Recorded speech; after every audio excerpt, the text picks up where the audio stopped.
Hello guys, so nakabili ako kahapon ng engine welder sa scrapyard. So this is Denyo. Yan, Denyo engine welder and diesel fuel po ito. Yan, key ignition or disusi na po, hindi na yung dihila.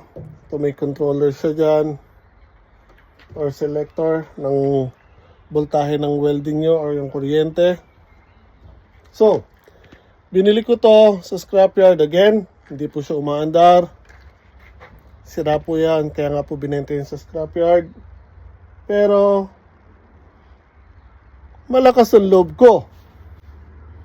Malakas ang loob ko. Hindi ko sinabi mapapandar ko siya, pero malakas po ang loob ko na kaya po natin kutingtingin yan. Ang mapaandar, ibang usapan yun. So, again, ito, inuwi ko po. And today, ayan, dito mga gamit ko.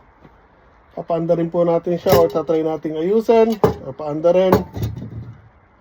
So, kung kayo ay mahilig sa mga ganito na magkutingting din ng mga kung ano-ano and interested kayo na makita kung ano magiging resulta nito, mapapaandar ba natin siya or hindi, punta kayo sa YouTube channel ko, Learning As I Go, John Kion. Dahil doon ko po i-upload ang full video nito, yung pag-aayos nito. So, again, Denyo engine welder, diesel powered, key ignition.